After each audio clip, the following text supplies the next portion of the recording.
नमस्कार, ऑनलाइन कक्षा में आपका स्वागत है। कक्षा 9 विषय हिंदी पाठ 11 काव्यखंड।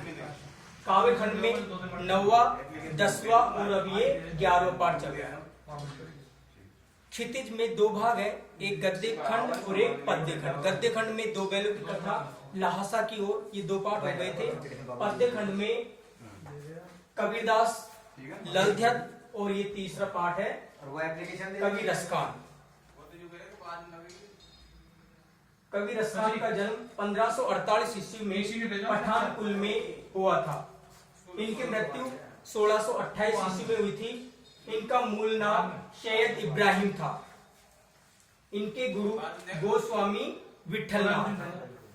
कृष्ण भक्त कवियों में प्रमुख स्थान था।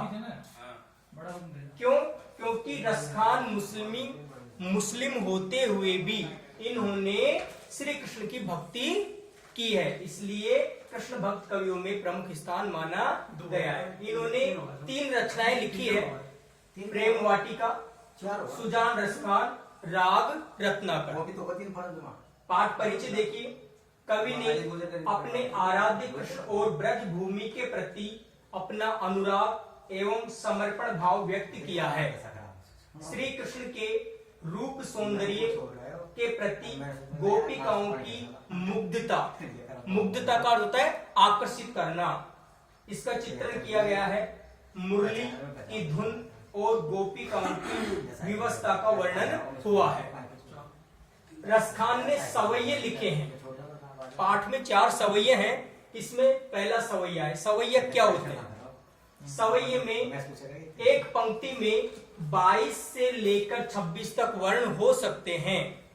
किसी पंक्ति में 22 होंगे, किसी में 23, किसी में 24, 25, 26, ऐसे पंक्ति में 22 से लेकर 26 तक वर्ण हो सकते हैं।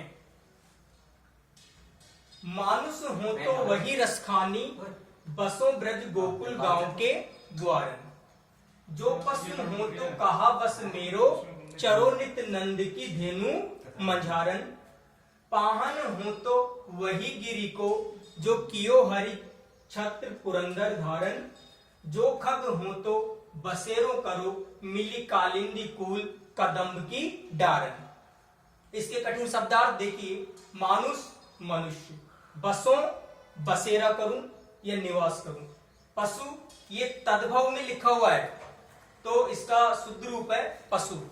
मंझारन मध्य में, पाहन पत्थर, धेनु गाय, गिरी पर्वत, पुरंदर इंद्र, खग पक्षी, कालिंदी यमुना नदी, कूल किनारा, डारन डालियों पर।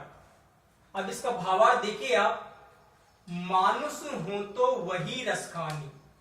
मानुष यानी मनुष्य, हो यानी बनू तो वही रसखानी। तो रसखान कवि कह रहे हैं कि यदि अगले जन्म में मैं मनुष्य बनूं तो बसों ब्रज गोकुल गांव के ग्वारन, तो मैं ब्रज के गोकुल गांव में ग्वालों के बीच में रहना चाहता हूं। ये मेरी प्रबल इच्छा है कि यदि अगले जन्म में मुझे मनुष्य बना दिया गया तो मैं ब्रज के गोकुल गांव में ग्वालों के बीच में रहना चाहता हूं। दूसरी पंक्ति देखिए। जो पशु हूं तो कहा बस मेरो। यदि मैं पशु बना दिया गया, कहा बस मेरो, क्योंकि इसमें मेरा वश नहीं है। व्यक्ति को उनके जन्म के आधार पर अगला जन्म मिलता है, कर्म के आधार पर उनको अगला जन्म मिलता है। तो अगले जन्म में यदि मुझे पशु बना दिया गया, जानवर बना दिया गया, तो मेरी यह प्रबल इच्छा है कि मैं नंद की धेनु मंझारन, नंद बाबा की गायों के मध्य में रहकर चरूं, अर्थात नंद बाबा की गाय बनना पसंद करूंगा। पाहन हो तो वही गिरी को। पाहन यानी पत्थर, गिरी यानी पर्वत। यदि अगले जन्म में मुझे पत्थर बना दिया गया तो मैं उसी पर्वत का पत्थर बनना पसंद करूंगा। कियो हरि छत्र पुरंदर धारन। हरि छत्र यानी श्री कृष्ण ने छाते के रूप में धारण किया था पुरंदर यानी इंद्र के कोप से ब्रज को बचाने के लिए, तो मैं उसी गोवर्धन पर्वत का पत्थर बनना पसंद करूंगा। जो खग हो तो बसेरो करो, और यदि मुझे पत्थर न बनाकर पक्षी बना दिया गया, खग यानी पक्षी बना दिया गया, तो मेरी यह इच्छा है कालिंदी यानी यमुना नदी के कूल यानी किनारे जो कदम्ब के पेड़ हैं उनकी डालियों में मैं रहना पसंद करूंगा। इस सवैये में श्री कृष्ण का सामीप्य प्राप्त करना चाहता है।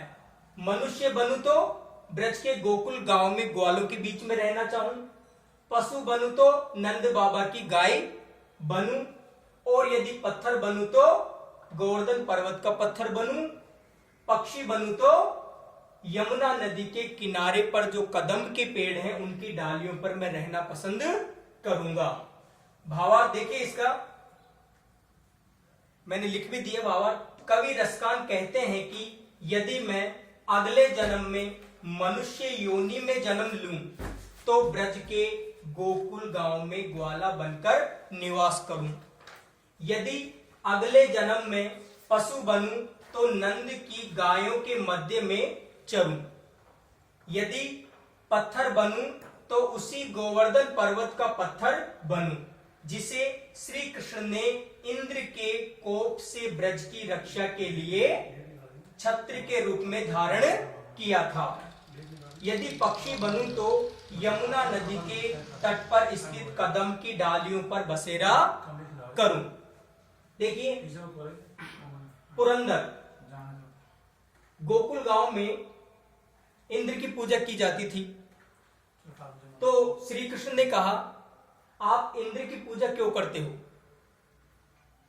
तो गांव वालों ने कहा कि इंद्र की पूजा करने से इंद्र प्रसन्न होते हैं और वह वर्षात करते हैं, और वर्षा से हमारी खेती अच्छी होती है, इसलिए हम इंद्र की पूजा करते हैं। तो श्री कृष्ण ने कहा कि ये तो इंद्र का कर्तव्य है वर्षात करवाने का, आप इंद्र की बजाय ये जो पर्वत है गोवर्धन पर्वत आप इसकी पूजा करो, क्योंकि इसमें हमारे जो जानवर हैं वो चरते हैं, अपना पेट भरते हैं। तो श्री कृष्ण के कहने पर उन्होंने इंद्र की जगह उस गिरी यानी पर्वत की पूजा करनी प्रारंभ कर दी। तो कहते हैं कि इंद्र भगवान नाराज हो गए और उन्होंने जोरदार बारिश कर दी, पूरे गांव में बाढ़ आ गई। तब श्री कृष्ण ने पूरे ब्रज को बचाने के लिए जो गिरी था, पर्वत था, उसको छाते के रूप में धारण किया और सारे गांव के जो वासी हैं और सभी जानवर उसके नीचे आकर के अपनी रक्षा कर पाए। तब इंद्र ने देखा कि ये जो है ये बालक कोई साधारण बालक नहीं है, तो वो वहां पर आए तो साक्षात भगवान विष्णु थे, यानी श्री कृष्ण किसके अवतार माने गए? विष्णु भगवान के अवतार माने गए। तो उन्होंने अपनी क्षमा याचना की, तो उसी पर्वत का जो नाम है वो गोवर्धन पर्वत पड़ा। तो ये इसकी अंतर्कथा थी कि इंद्र का जो क्रोध है वो क्यों हुआ। इसका स्क्रीनशॉट ले लेना और इसको कॉपी में साफ साफ अक्षरों में करना और इसको याद भी करना है। नमस्कार।